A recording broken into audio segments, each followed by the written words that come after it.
Hello, everyone. It is April 2nd, Good Friday, and this is the day on which Christians commemorate the death of Christ on the cross, also called the crucifixion. People have many different ideas about what the crucifixion means to them, and some of these people are visual artists.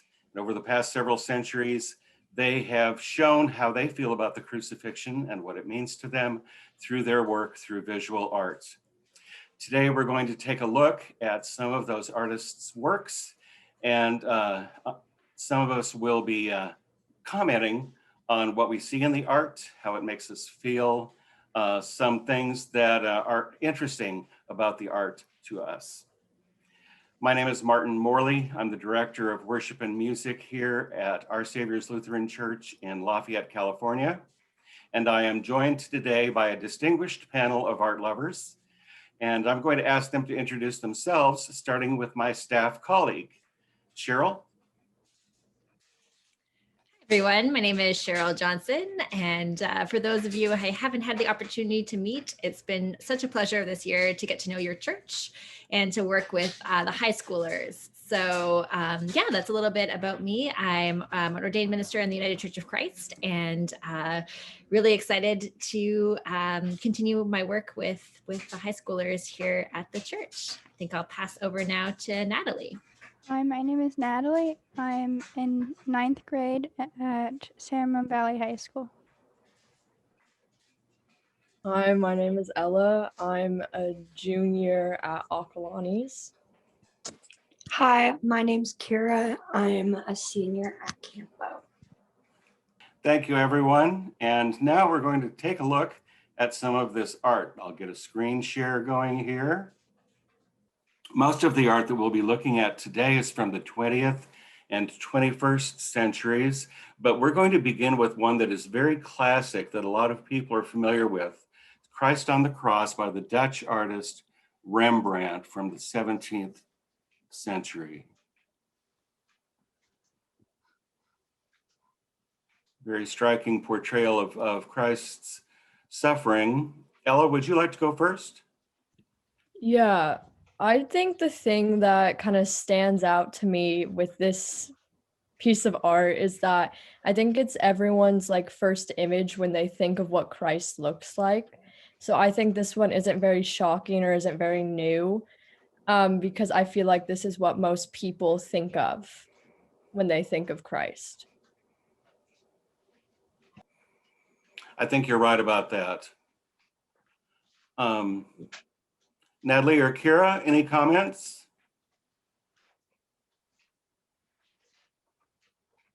I find it like the interesting how they had the lighting and the painting, like more focusing on Christ, which obviously it should be in the if the background's just blank. But I found it interesting how they made it so it really draws your eye to him. You know, that's a great point. The Bible tells us that it was a very dark day, even though it was the middle of the afternoon. So you can see that in the background, but it almost looks like there's a spotlight on Christ, doesn't it? Yeah, it makes you wonder maybe where that light is coming from, if it's some sort of ethereal glow or yeah, where that comes from. But yeah, you really see the juxtaposition of light and dark very strongly. Thanks for picking up on that.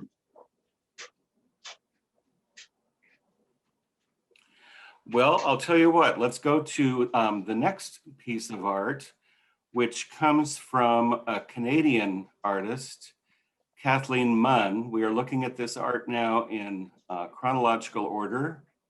This piece is from 1928.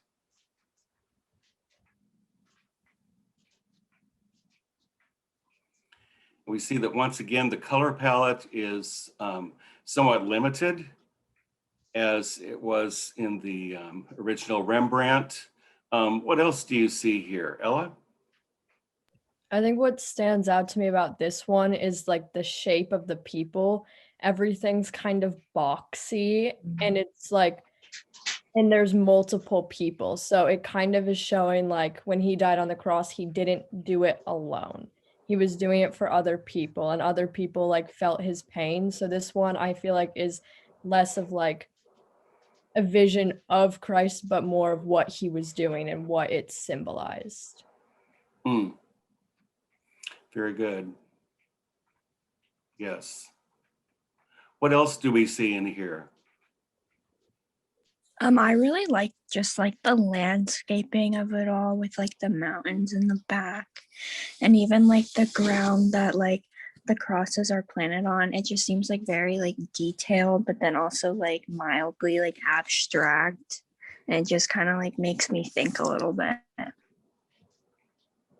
Yeah, I really noticed the landscape as well. I almost see it as like a mine or some kind of scorched earth kind of setting where it just seems like, and sometimes, in the description of the story, sometimes we hear about the idea of an earthquake or, it's just the whole earth kind of breaking in this moment. So definitely see that brokenness reflected in the background for sure. That's interesting that you all picked up on that. I totally agree. The background is very, very telling about the tragedy of this whole situation. Any other comments? Okay, let's move on to the next piece of art. This is a piece of art by the artist who was born in Belarus but spent most of his career in France, Marc Chagall, about 10 years after the one we just watched. Now, this is a very busy piece of art. There's a whole lot going on here. And Ella, do you have any reflections on what you see here? I think the first thing I notice is just kind of like the color palette. Like there's like more vibrant colors. It's a lot lighter, but at the same time, you can see all the darkness based on what's like drawn. So in this one, the darkness isn't sticking out because it is physically dark, but because of what all the images like symbolize. So it shows kind of like how it was kind of a light day, but it had a lot of darkness behind it. That's a great point. What are some of the dark things that you see going on in here? Anybody?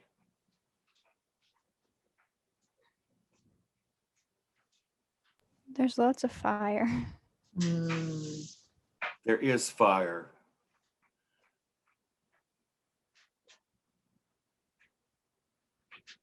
Yeah, it seems it's hard to exactly know what all of the things are that are being depicted, but it seems like maybe there's a bit of a war scene, maybe on the bottom right, maybe it's someone with a bag. I don't know if they're supposed to be stealing, maybe. I think that the bottom left, maybe it's I don't know if it's a prisoner, perhaps, someone with a sign in front of them. But yeah, it seems like there's a lot going on. And then there are these people in a boat. I mean, what's with that? Now, there are also people that are above Christ in the picture, and they appear to be floating. What do you suppose they might represent?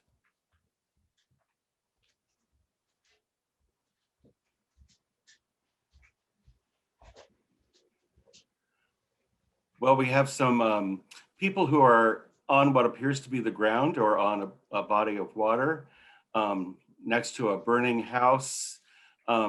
Those who are floating above perhaps represent celestial beings. Might that not be the case? You can see that they're just as appalled at what's going on as anybody else. Any other reflections? I think it's interesting that Jesus seems to be maybe wearing the cloth. It looks like a bit of a Jewish prayer shawl. So I think that maybe his Jewish identity is maybe being highlighted, perhaps. I hadn't noticed that, but you're absolutely right, Cheryl. Great point. One interesting thing about Chagall is that, at our church, our Saviors in the sanctuary, there are 8 wonderful pieces of stained glass, and 6 of them were created by an apprentice of Marc Chagall, who worked with Chagall in Paris and then moved to California. And somehow, long before my time at the church, someone in the church contacted him and commissioned him to do our stained glass. It really is the best part of our sanctuary. Now we go to a very well-known surrealist painter, Salvador Dali, and this is called Crucifixion Corpus Hypercubicus. Kind of an unusual name and a very unusual piece of art. Who would like to comment on this first?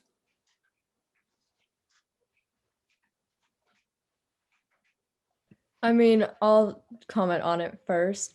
Thanks, Ella. I think what I kind of really enjoy about this one actually is the person, I think that's one person looking up to him. I think that's something we didn't really see. I think in the other ones, it kind of seemed like everyone was either on the same level or they were above him.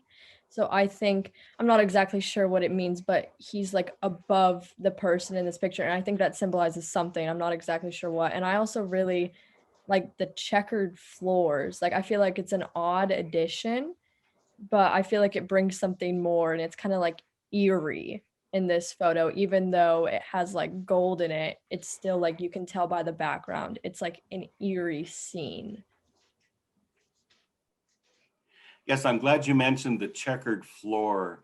That is really one of the most mysterious, inexplicable things about this painting to me.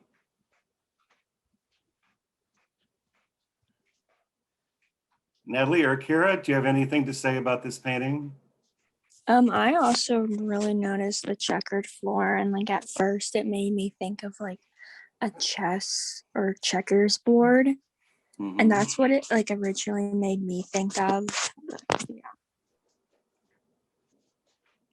Yes, who do you suppose this person is who is looking up at Christ?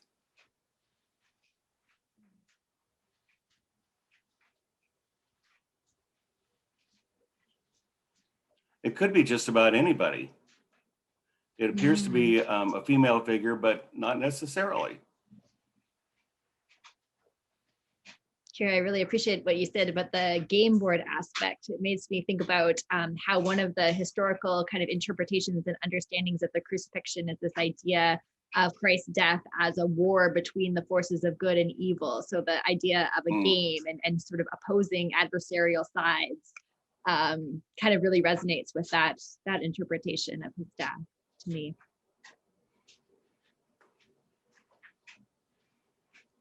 One thing that I think particularly stands out in this painting is that there are no nails involved. Christ appears to be just floating. Point. Now, Kira, I know you may need to leave at some point for work. So if you do, you don't have to let us know about that. You can just take off if you need to, but we'll hold on to you as long as we can. All right, cool, thank you. Yeah. Okay, let's go on to the next piece of art. This is by another Spanish artist, Antonio Saura. Quite different than what we've been looking at.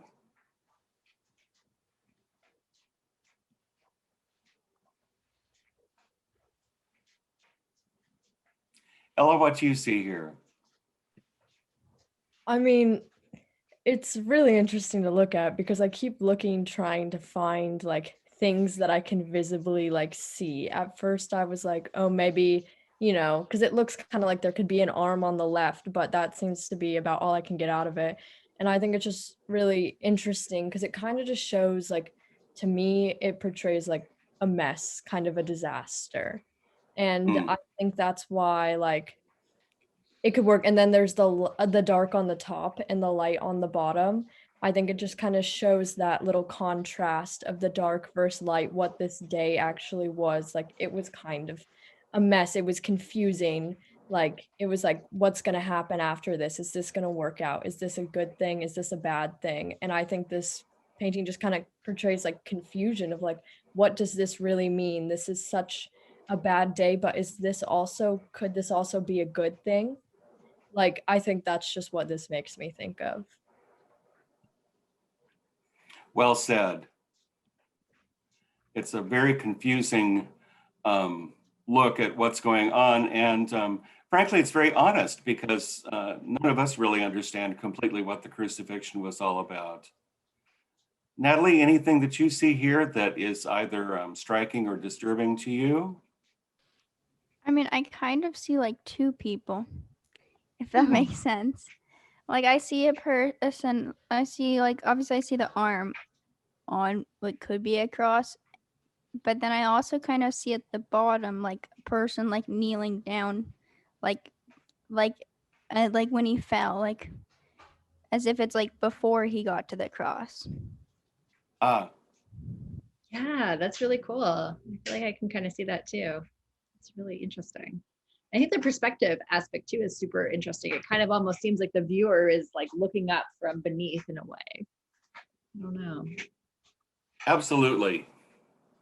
And, what strikes me is that it appears that Christ's face is disproportionately large and that it's really a skull. Yeah, in some ways, are you sort of seeing that face like between the arms? Right. Yeah, I noticed that too. Really, really interesting. Moving on. This is a piece of art by the British artist Norman Adams called Golden Crucifixion. Wow.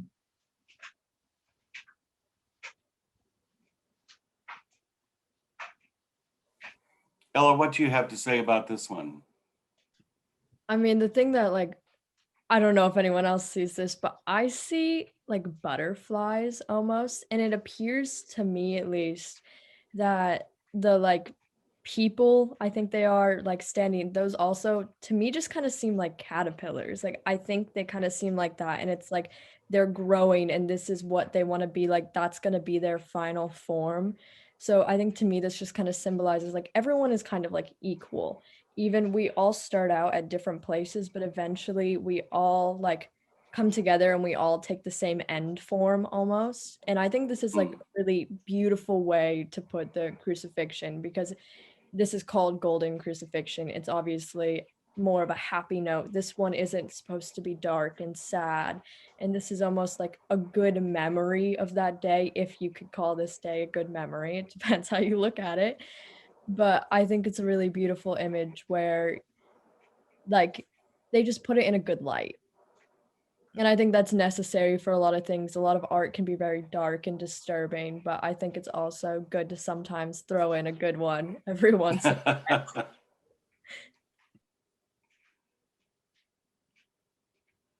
Great observation. Natalie, anything you have to contribute? Not for this one? Okay. Ella, what you said about the butterflies is really significant, I think. One of the symbols of the resurrection is a butterfly. So this seems to say, like you said, that this is not a tragic thing, that the rest of the story has yet to be told. I worked for a church in Texas for a few years called Resurrection Lutheran Church, and its logo, because it was built on land that used to be a cotton field, was a cotton bowl with a butterfly on top, signifying the resurrection. And so that's an important part of this. It's a very hopeful piece, isn't it? And Ella, I'm glad you picked up on that. Cheryl, anything to add? Yeah, no, I completely concur. I think that that's a really cool interpretation, and just this idea that even, that I think that metaphor of, I love the caterpillars. I didn't notice the people as caterpillars before myself, but that's really cool to imagine that what might seem when we see a caterpillar kind of going into a cocoon, we might think it's dead, just like, we thought Jesus was dead and gone forever, but perhaps it's just a transformation and there's a new life coming. So yeah, I think that that's really neat to see. And now I see those caterpillars there too. So thank you for sharing that. I would just like to add one more thing that I just noticed. Sure. The person, I guess, in the blue dress, you can see them reaching their arms out. And then while looking at that, I actually noticed all of the other kind of rays that appear to be throughout the whole painting. And I think that's just another way to like symbolize like the light is coming, like the sun is rising, things will get better. And I just thought that was another interesting thing to add. Yeah, that's beautiful. Well, Ella, you've really helped me appreciate this painting more. Thank you for your insights. And we have one last painting to look at. And this is the one from the 21st century, another British artist, this time Stephen McGowan. This is called Constellation Crucifixion. And like the Chagall, there's a lot going on here.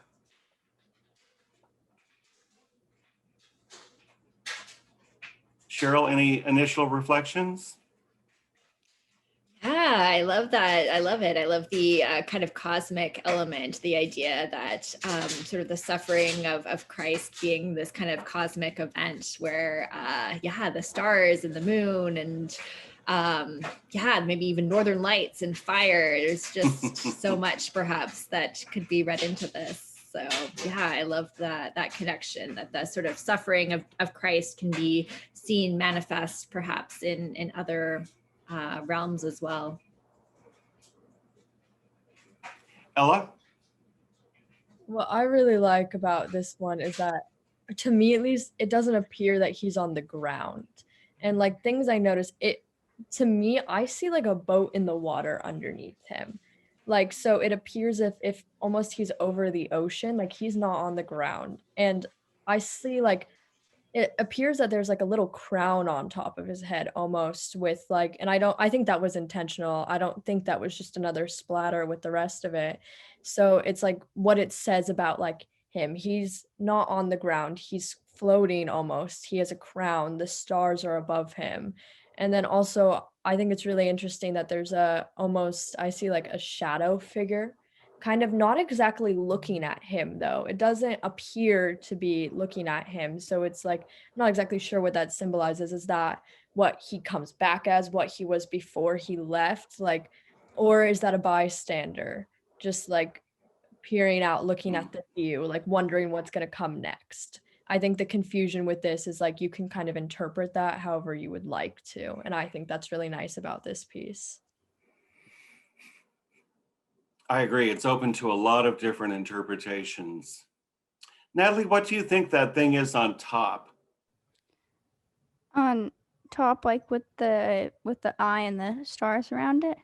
Is that what you're doing? Mhm. Sure. So you see an eye with stars surrounding. Yeah, I feel like I've seen it, but I don't know what it's called. Like I feel like I've seen it in our house before. That eye symbol. Mhm.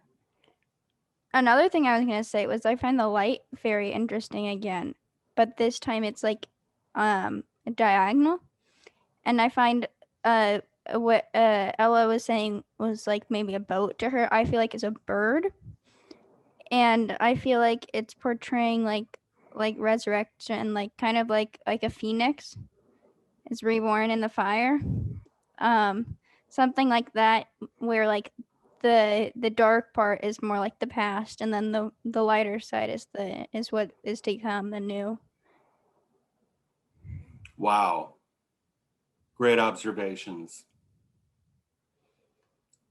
Cheryl, anything to add? No, I think that, yeah, I just appreciate so much this conversation about art. I feel like seeing it through other people's eyes, I just noticed so many more layers. So just thank you so much for your reflections, everyone. This has been really rich. Yes, I've really enjoyed this time too. That concludes our time together. I want to thank Natalie and Ella and Kira and Cheryl for joining me. And we wish everyone who is watching this a very meaningful Good Friday and a very joyful Easter.